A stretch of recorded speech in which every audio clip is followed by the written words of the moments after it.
Social Millennial Podcast, brought to you by the haters, because if you don't have a few, you're doing something wrong.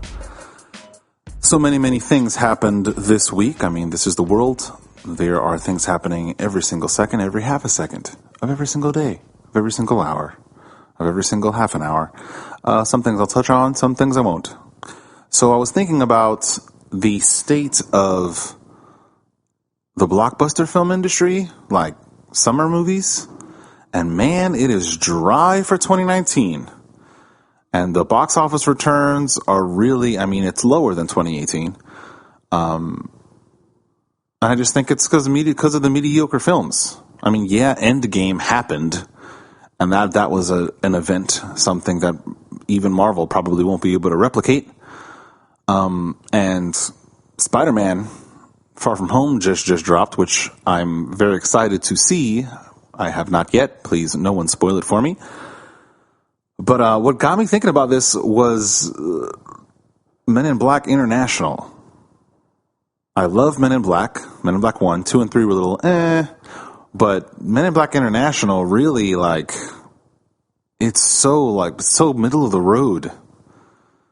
And, you know, they really tried to make Men in Black sleek and really didn't think about the story and the writing, the comedy. Tessa Thompson did her thing, as she usually does. She gives the performance that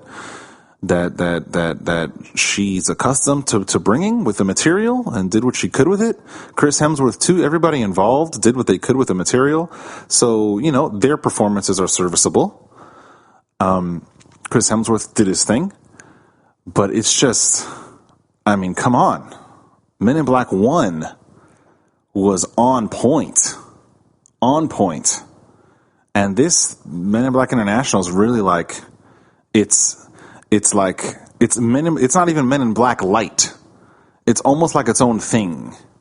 They just happen to have the same suits and happen to maybe reference Men in Black 1 and happens to have the same theme song, because the rest of it is something else. I don't know if it's maybe the filmmakers don't quite understand what made Men in Black fun and cool and interesting, but it's really middle of the road. And that's my opinion. I mean, go out and see it. I'm sure it'll make some kind of money. You may very well enjoy it. Don't necessarily take my word for it, but I was watching it and man, it's really, this is how far it's come, you know? And, you know, when I look up sort of the financials and I guess what those that are a little more professional than I am are saying about sort of the analytics of what's happening in the financials, and they seem to agree. We're just not coming out for these middle-of-the-road movies. People are not buying tickets to these things, to these sort of throwaway movies. You know, you see the trailer, and it's shock and awe, and oftentimes they'll reveal the entire story in the trailer, which is a rant for another podcast. But it was really whoa. I mean, yeah, Endgame happened this year, which was fantastic, which was fire. I think Infinity War was better than Endgame. Hot take, come at me, bro. I'm gonna hit that hot take too on another podcast. It's a long thing. It might just take its own episode just to talk about Endgame and Infinity War, and just, I mean, Endgame was good. It wasn't horrible. It was great, and Marvel did something that no other studio probably could have dreamed of doing. So much went right to have that happen. But yeah, that'll be a whole other podcast. Let me not go off in that tangent. But yeah, Men in Black International was just what? It was so what? I was so that I had to go back and cleanse the palate and go and watch OG Men in Black again, just to sort of rinse myself from the weird funk that is Men in Black International. Oh, and shout out to Les Twins, because they killed it. I'm very happy for them getting into a film. Two of my favorite dancers. But yeah, I hit that OG MIB. It was fire. It still holds. It holds all the way up. There are not a whole lot of movies that I feel hold all the way up. Some of them hold a little bit the way up. But from back then, they hold it holds all of the way up. The music, the cold open. I mean, it was fantastic. Will Smith, peak Will Smith. I mean, I understand Will Smith and Will Smithisms, and essentially Will Smith just playing himself in movies does get a little stale, sort of. But man, peak Will Smith. It was just amazing. It was a match made in heaven. Will Smith and Tommy Lee Jones for that film. It was wonderful. If you have not seen Men in Black, for my younger millennials, go out and see it. I'm sure you can find it somewhere. It is a classic. It's gritty. It's dirty. It's very much so, very, very much so a product of its time, but still holds all the way up to now. I mean, if they came out with Men in Black now, I mean, they could come out with a Men in Black movie now, and it just be Men in Black 1. Like, imagine it would shake things up if Men in Black 1 was released in 2019. It's really good. I 100% stand behind Men in Black 1 and stand behind everybody involved in Men in Black 1. It was fresh, and it had a really cool theme song. I mean, Will Smith, maybe it was some kind of requisite or in his contract or something, but hey, this was 1997. I was a young boy, and we were doing that dance from that music video. Will Smith was a rapper still, and he was killing. I had wondered why they didn't, or that they couldn't get Will Smith, or maybe he didn't agree for Men in Black International for like a cameo or something. But I revisited Men in Black 3 and saw, sort of, because I get really geeky. I really like movies and I like film, so I get into the numbers and all that and percentages and sort of overseas box office and things. But he made a whole lot of money off of Men in Black 3, like $100 million, something like that, off of Men in Black 3. I think he might have had, some deals for the back end of that film, but he made so much money, so I can understand. And I mean, Will Smith now, I know that he's had a few sort of misses, but I assume, his asking price is some crazy amount of money that the studio was not willing to pay. But yeah, it's just movies are not being made the way they used to, and I think they could still be made the way they used to. I just feel like the focus groups and Hollywood just trying to stick with a formula that works and just keep it rolling until they stop making money on that formula. Yeah, I really do feel that way. Like, these blockbuster summer movies are by and large uninteresting. And yeah, they're supposed to appeal to a wide audience, or the widest audience. So I get that. But man, I'm glad that people are not coming out, that are showing with their dollars the types of movies that they want to see. It's on the flip side of that. I'm not saying I'm glad that, people are getting paid less, or the film companies are sort of coming up in the red or not making back the money that they put out. That's unfortunate, but we gotta speak with our coin, and let these directors know, let these producers know, let these studios know what we want to see in film and the quality that we want to see, what's going to catch our interest. But yeah, getting off that's my little rant on that. We're going to switch over to anime. So for those who don't know, One Punch Man season 2 has been happening. I was in it and now I'm not in it. 12 episodes. I feel like it's like what?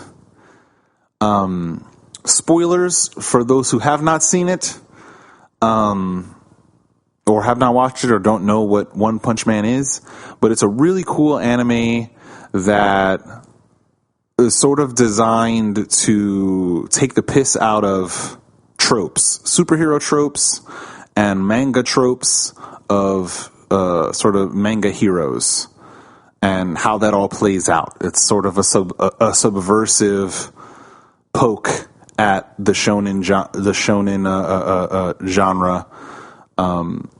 and the hero's journey and so on. So for those who don't know, Saitama is this dude that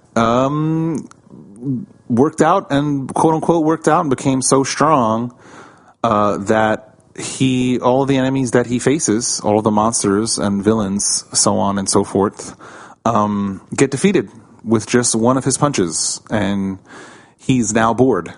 Because, when you get all the way up at the top, you realize it's lonely at the top. When your drive is to become the strongest and you become that thing that you wanted to become, it's like, what else is my life supposed to be about, kind of thing. And so that's what it's exploring. First season was flames, fire, animation. I mean, watch this anime. I know anime is not necessarily for everybody. There is not a dub for this. There's not an English dub, so you just gotta read those subtitles. But it's great. It's entertaining. I love it. Season 2 happened. And let me just say, it's not. I don't want to say it's trash because it's not trash, but it ain't it, fam.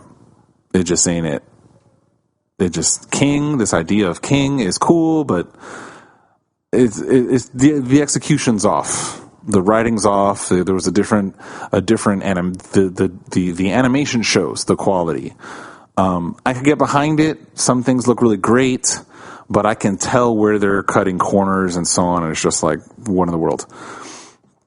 Garu is that whole storyline of this guy trying to be a monster, and they start going into the backstory of why that's the case, and it's just, what are the writers doing? Are the writers writing, or what's happening? Yeah, it's just what in the world? Another thing that's just what in the world. Like, MIB was what? And One Punch Man Season 2, what? And this whole thing with martial artists and is what? I just feel like Saitama would not join a martial arts tournament, to see what martial arts is. It's weird to me. He defeats monsters and powerful individual. I mean, last season, spoilers, aliens came from another planet, and he defeated the alien king, like obliterated him. And you're telling me he's gonna want to see what martial arts is about? What? Against the humans? Against regular people? What? I mean, for those who don't know, One Punch Man, I mean, when you see it, it's crazy. This guy, he punches, and the pressure that he generates from punching destroys mountains and things. Like, he doesn't even come into contact with it. It's crazy. He's super duper OP on purpose for the sake of the joke.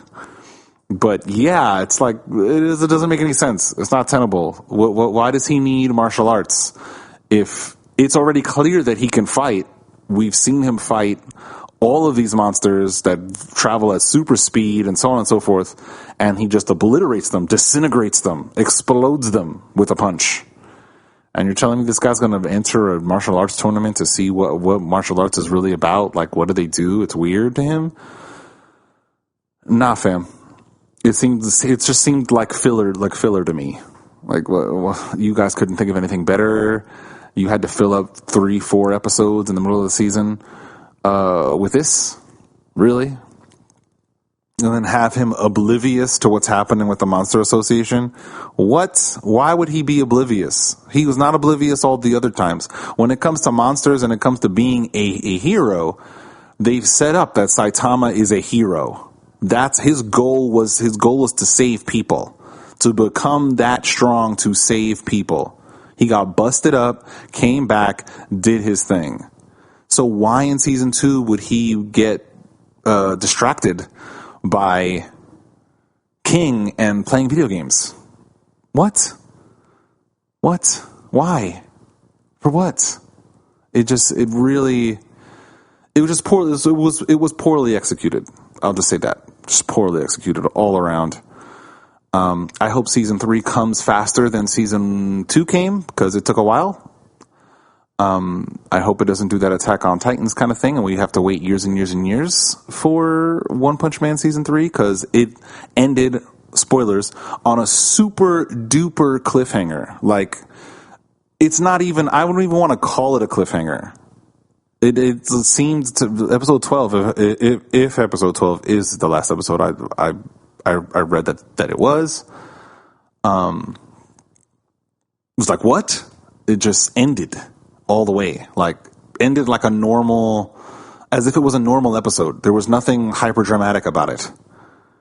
It's just, and every single plot line is just dangling. Every single one, without a dramatic sort of end to go, dun, dun, dun. You know, shows have that dun, dun, dun moment at the end of the season for the season finale. And you're like, oh snap, you know, like something crazy that's going to change the game happens in the last episode of the season, so that it could sort of keep you hooked for the next season. And there was no dun dun dun moment at all. It was like a regular episode. And I was like, this is trash. This is trash. But, yeah, that's a One Punch Man. I was sort of reeling from that. I was counting the days, waiting for the next episode, for the story to go there. Yes. Oh, and happy 4th. I am recording on the 4th. So if any music gets played in the background, I hope I don't get copyright striked or struck or whatever that word is supposed to be. But yeah, if you hear motorcycles and yeah, and all that in the background, it's the sounds of New York City on the 4th of July. Yeah, that was just bugging. I'm just bugging with One Punch Man. I want to take some time to talk about haters. Haters drinking that haterade, you know, haters with their hateration. Yeah, if you don't have haters, you're doing something wrong. It's just motivating. It's motivating, and then when people, or it should be a motivator. To some people, it isn't, and some of us might get depressed or second guess ourselves because it seems like, or it might seem like at some point that we're doing great for ourselves, but to other people we're not doing great, or we're not measuring up, or so on and so forth. I mean, and let me give that sort of delineation. A hater is not a person who sees you doing something or accomplishing something and wants to give you or gives you some wise words or cares about you enough, a person in your life that cares about you enough to share with you, you know, a word of caution with what you're doing. That's not necessarily a hater. I know a lot of people, and I've experienced that too. People just calling everybody haters because they don't, ascribe to what they ascribe to, or because they don't agree with what they agree with, or with what they're doing. Not everybody's a hater. That's not how it works. Some people could just not agree with what you're doing, and that's just what it is. They're not hating. But, haters are people where there's no reason to not congratulate and support and, tip the hat and give the kudos and give the pat on the back, but they find a reason.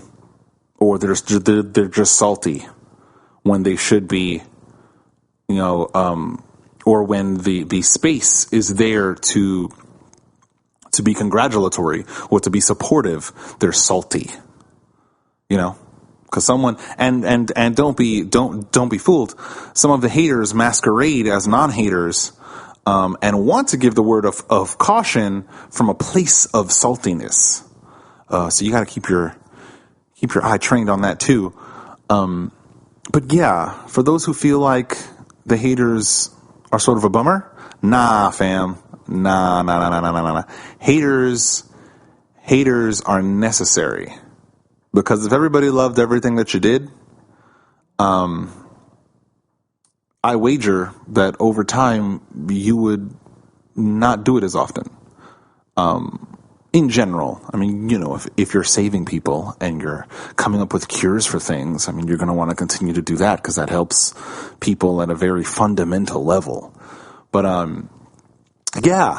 everyone loves everything that you do. It seems like the human mind or psyche starts to second guess what's happening just off the rip. Like, wait, why does every single person like every single thing that I do? Why are so many people are y'all really being honest with me, and so on and so forth? Which is why at the highest rungs of professions, a lot of those people have, and I'm sure everyone should. If you don't, you've got those people that are your go-to for wisdom and for critiques and so on, because you know that if you talk to just anybody, sometimes they're going to tell you something that's nice to spare your feelings and not, give it to you real. But yeah, haters are there. Haters are there for a reason, and they need to be there. And I don't take that statement lightly. If you don't have haters, you're doing something wrong. Because just by the nature of the thing, people see or want what they don't have.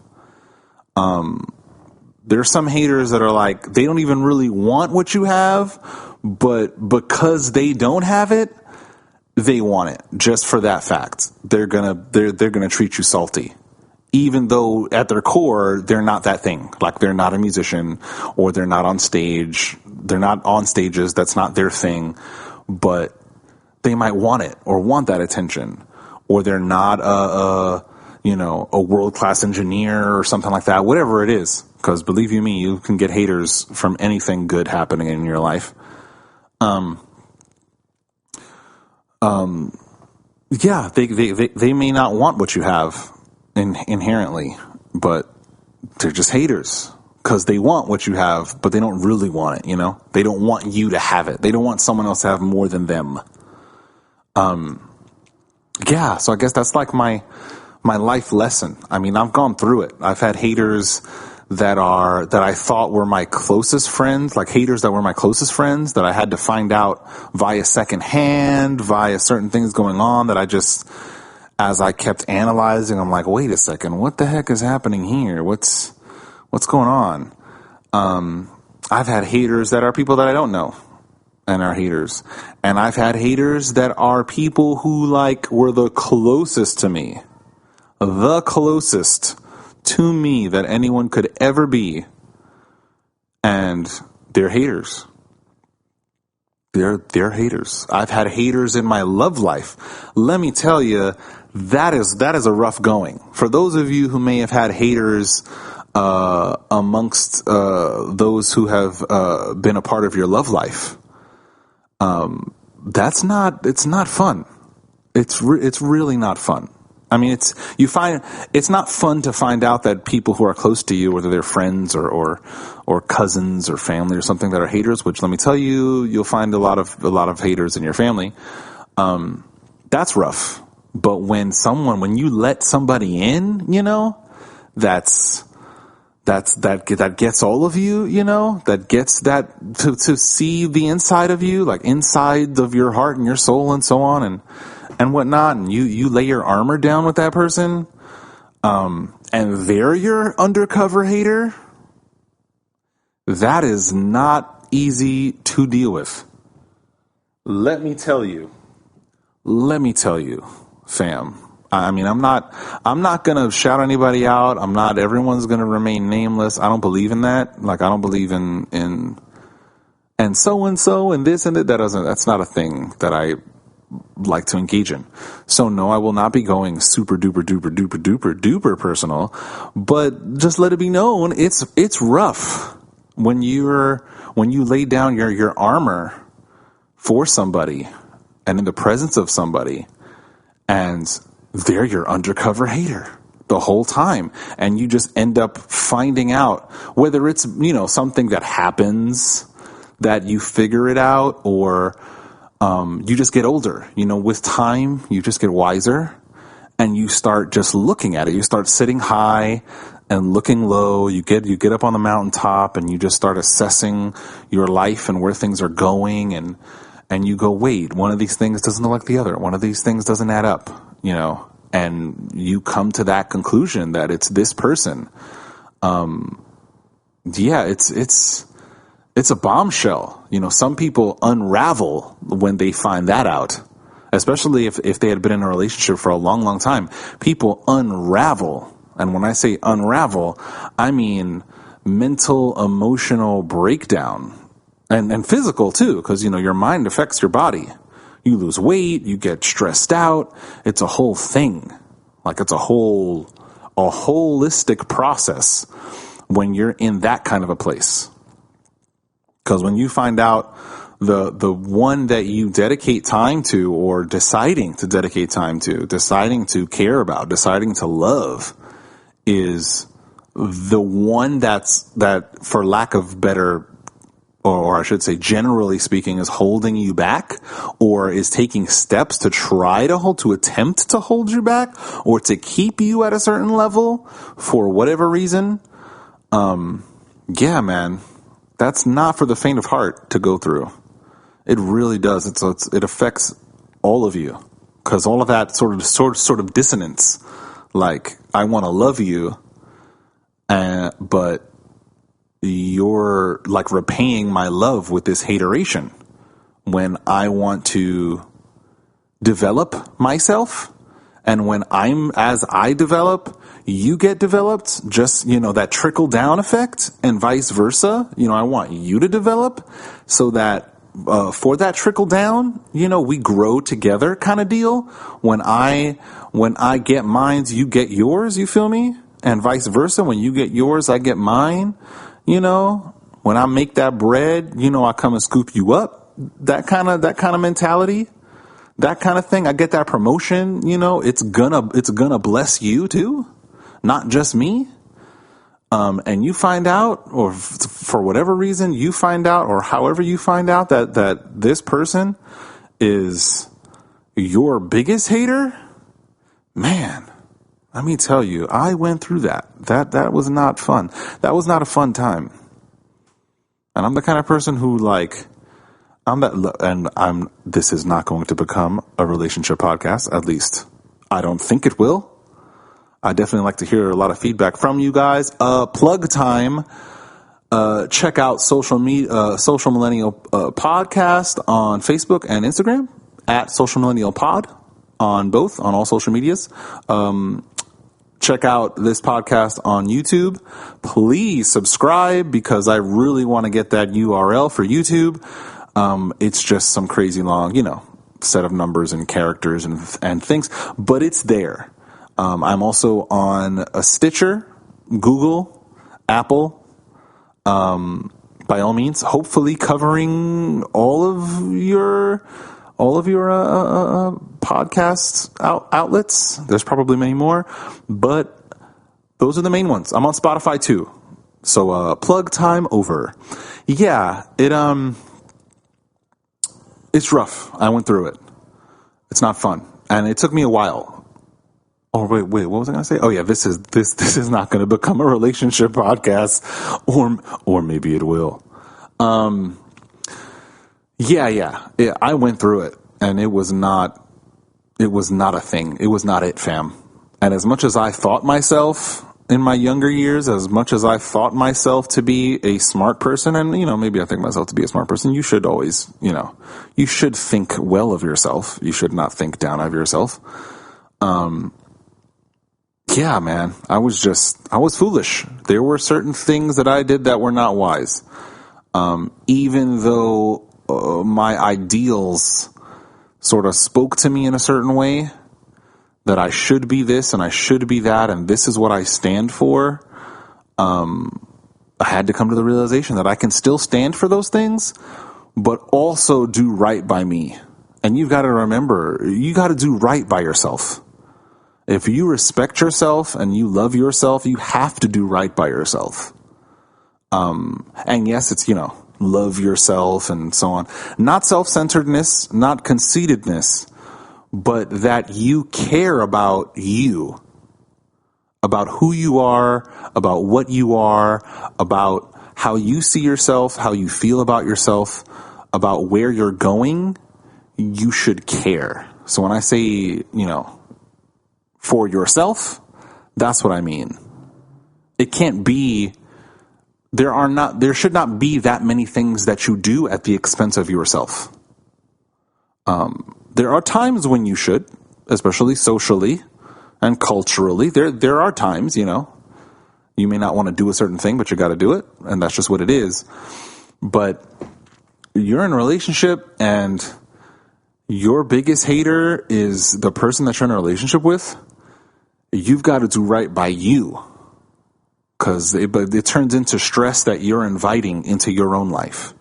And as much as we all feel like we can handle it, or as much as we all might want to say, yo, I can handle this, especially guys, because, I could handle this, I could get through this. I got this, I'm just going to love this person out of whatever. Well, yeah, that's a wonderful sentiment and a wonderful ideal, but it doesn't often work. It doesn't. Because if a person can hate on you, but claim to be be your hater, like the number one hater, and still be that close to you, or still somehow fool themselves into thinking that they deeply love you, yeah, that's inviting unnecessary stress. Your ideals, in my opinion, don't really cover that. You don't. Because somewhere along the line, you've got to question, if this person really loves me, like for real, like what love is, not lusts me, or not is infatuated with me, or not in love with me, that'll be a whole other podcast, the difference between in love and love. You've got to question. You've got to go, wait a second. How can those two things live with each other? It's not necessarily one of these things don't look like the other, but it's like, what? These things can't live together, these two things. So you've got to be able to, I feel like it takes, in my opinion, once again, my opinion, I am not a certified professional. Definitely go to therapy, go to counseling, seek out trained professionals. Anecdotally, in my opinion, it takes the most strength to take stock of what is best for you and do what is best for you when it comes to another person. In my opinion, I thought that strength was clinging to ideals, and to go through it was sort of like a badge of honor, as if you were in a war. But things like that waste your time, and it's time you can't get back. And it's really not strong to do that. In a weird way, it's weak. Because if you see something something has to be done about it, and you don't do something about it, and your excuse is your ideals, that's weakness, in my opinion, in a certain way. Now, in other contexts, I'm sure it may not be weakness, but it's weakness when you've got to take stock and do what's best for you. Anything less is weakness, is complacency, is you sort of just capitulating, even though it doesn't feel like capitulating. It's capitulation to your situation. You've got to stand up. You've got to stand up for yourself. You've got to stand up for your sanity, for your health, because your mind affects your body, your spirit, man affects your body. And just sort of put that hater in their proper place, because a person can't be your hater. And for what a hater is, cannot be a hater and really be down for you, really be down for you. Now, they could disagree with you. You can have disagreements and people can still be down for you. That's fine. But to be a hater, that's a whole other thing. Haters will just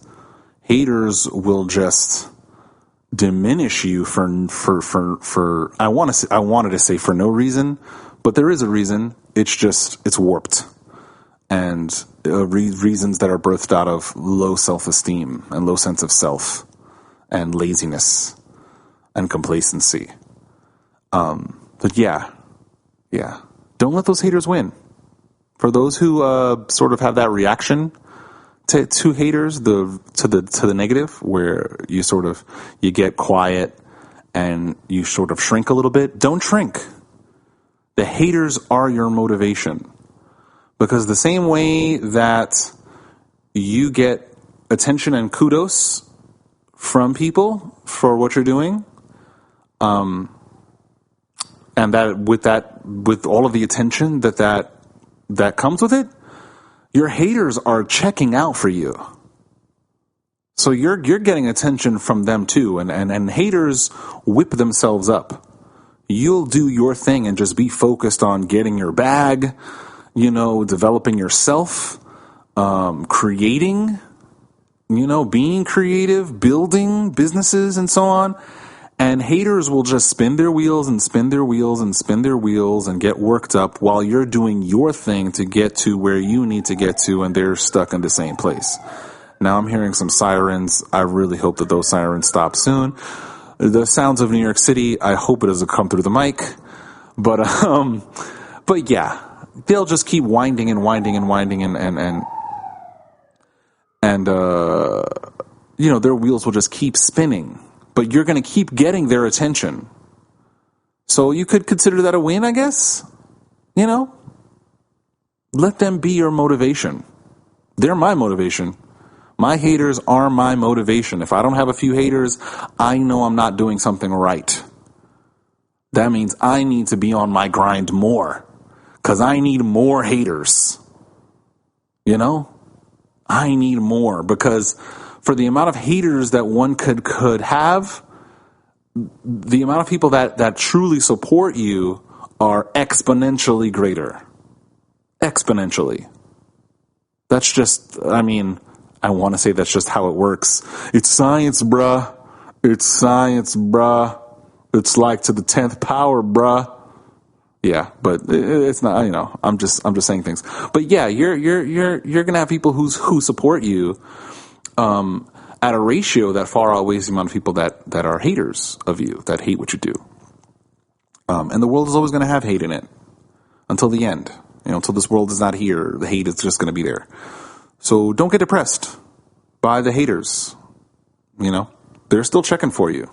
They may not like your photos on Instagram or like your videos on Facebook or your comedy or your cool quips or your wisdom or whatever else you choose to put out there with what you do and how you do it with whatever that is. But they're checking up on you. Rest assured, they are tracking you. Rest assured. So you just keep doing your thing.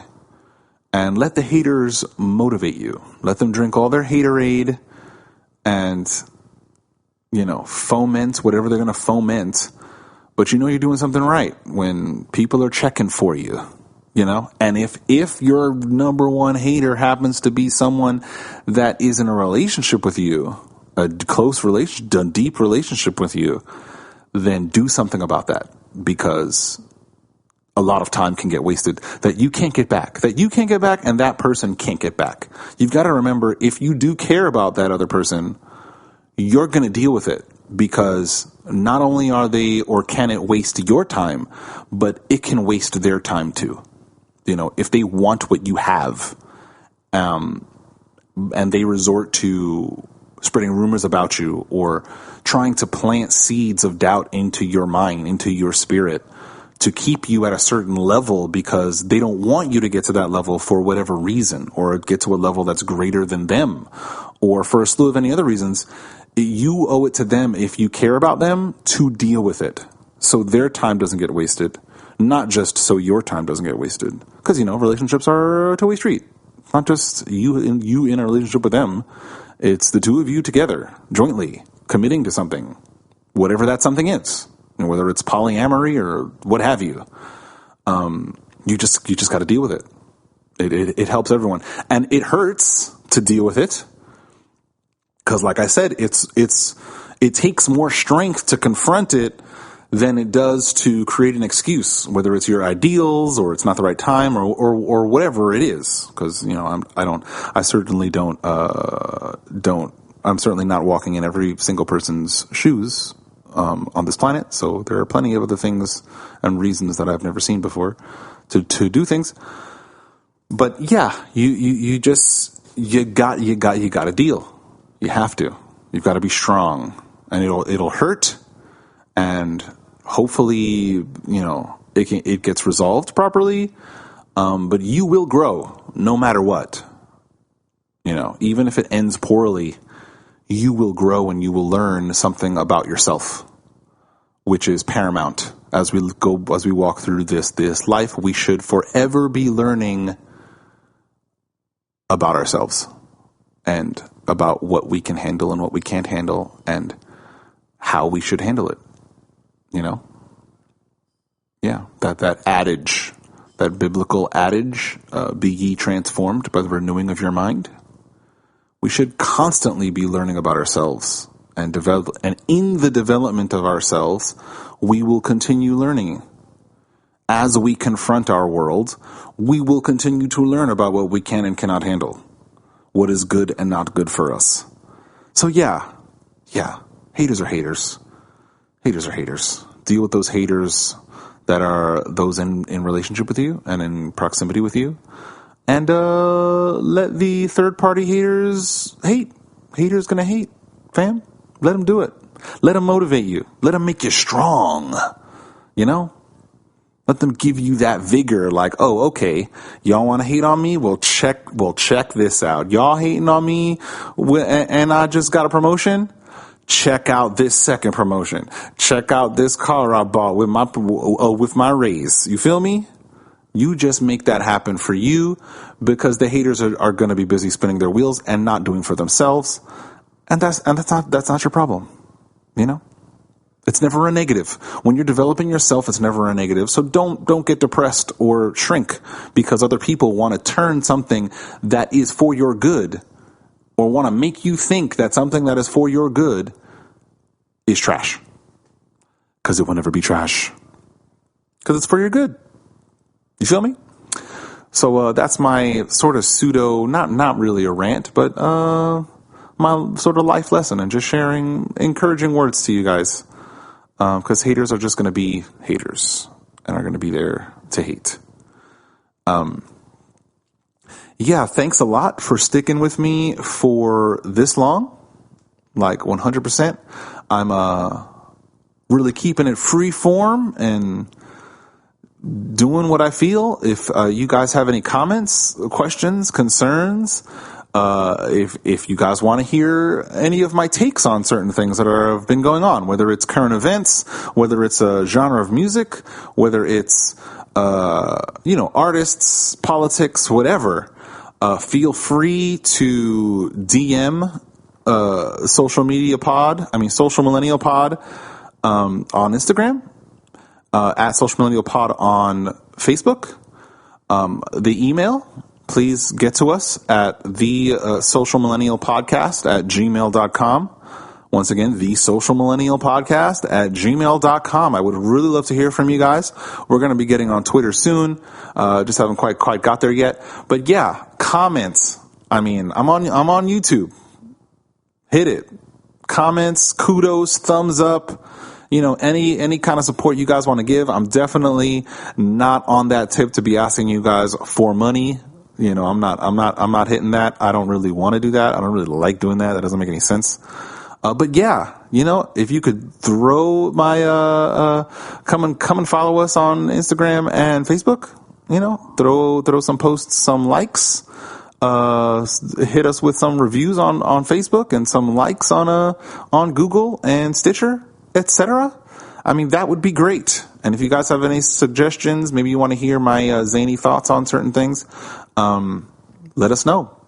It'll be fire. Once again, the social media podcast, the Social Millennial Podcast. It's just social media rings off of my tongue when I think social. The Social Millennial Podcast at gmail.com, at Social Millennial Pod on Instagram and Facebook. And we're on YouTube, so just search it and you should be able to find it. Please spam the like buttons, the 5 stars, the subscribes, and the follows. Hit those bell notifications to make sure that you get the notification. And now it's time for recommendations.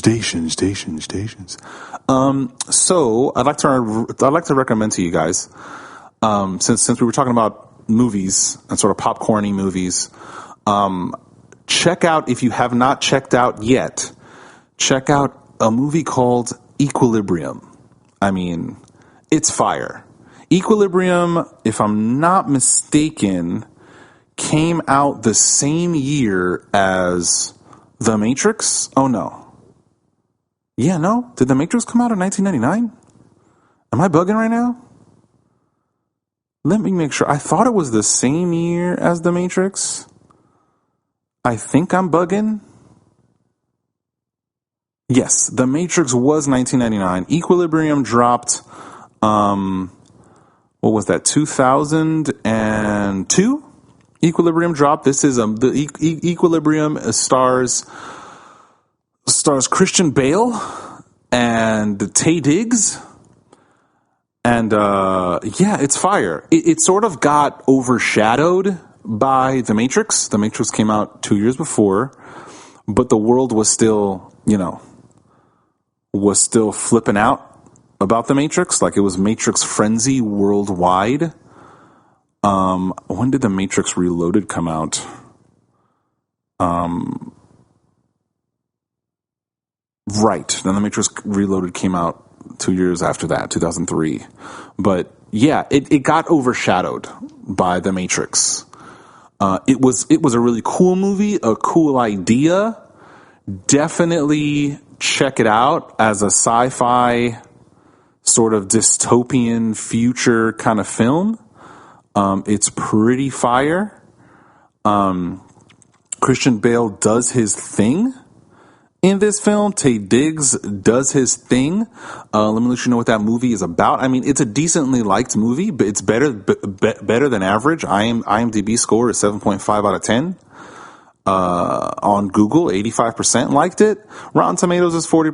Metacritic is 33%. I mean, this movie was really part of my formative years. I mean, I am the social millennial. So yeah, it's fire. I'm going to share things with you guys and recommend things with you guys. Not only that I'm partaking in, now, that's coming out, things that are new, but also things that are older. Some little gems that are tucked away in the cleft of the rock. That might have flown under some people's radar.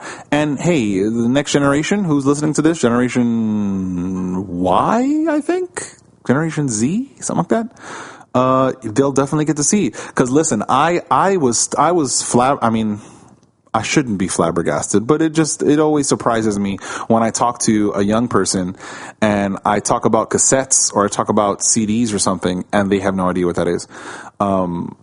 Or I talk about VHSs and they have no idea what that is. It's weird. I shouldn't be, it shouldn't flip me out, but it still flips me out. I was talking to a 7-year-old and they have no idea what tapes are. And when I was 7, that's what we listened to. Tapes and CDs. I mean, tapes mostly at 7 years old.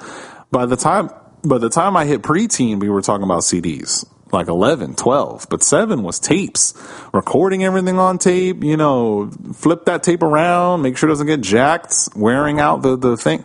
Yeah.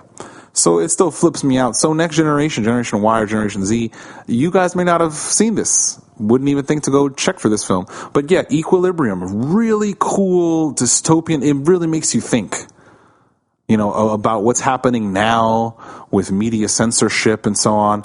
It's not necessarily only a thinking man's movie.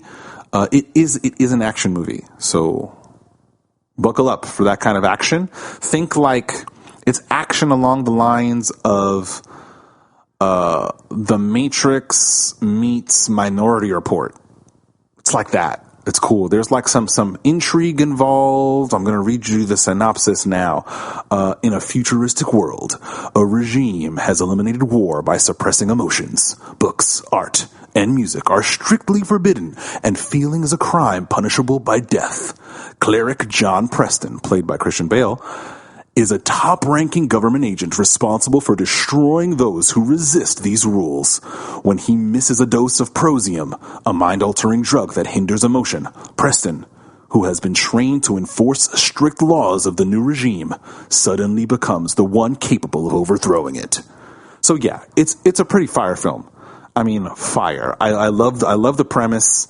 It really speaks to certain topics and hot button issues that are poking about nowadays, like 100% on the nose. I think you guys should definitely see it. Any other recommendations? I'm really bumping Her right now. The artist Her. Her, for those who don't know. I mean, she's all over the place. She's performed at the VMAs a few times and Soul Train Awards and BET Awards. But man, I was bumping her before, but I'm really bumping her heavy now, like on a whole other level. It's just great music. She's a great musician, a great lyricist, wonderful, smooth vocals. If you want that cool, mellow, chill, I think she's got 1 or 2 songs that get a little hype, but cool, mellow, chill, jazzy, R&B kind of deal. Her is right up your alley. Like, it's fire. I regard her as the Lauryn Hill of our generation, like right now. So yeah, I'm definitely bumping her. I recommend you try One Punch Man. You may not be an anime person. You may not like watching cartoons, but I mean, it's funny. I like it. And for my anime fans, my anime super fans, check out Ouran High School Host Club. If you have not checked it out yet, it's a little bit more of an obscure anime, but check it out. There are no more new episodes. They finished that series. It dropped a few years ago, but it's got some haters. But and initially I was like, what the heck, when I read the premise, but I like it. It's got a place in my heart amongst my favorite animes. Favorite animes? I don't know. My favorite anime. It's fire. So One Punch Man for the newbies, and for the hardcore people, Ouran Host Club. I know some hardcore people might scoff at Ouran Host Club, High School Host Club, but I liked it. It was cool. It was niche and weird. yeah, so thanks a lot for chilling out with me, like, once again, for this long, the Social Millennial Podcast. Catch us at Social Millennial Pod on Facebook and Instagram. We're going to get on Twitter soon. If you want to hit us up at the Social Millennial Podcast at gmail.com. DM us. Message us, hit me with the likes, hit me with the 5 stars, whatever you do on the platform of your choice that you digest this podcast, whether it's YouTube, etc. Please do that because it helps out the show. And I'll see you guys on the next one. Peace.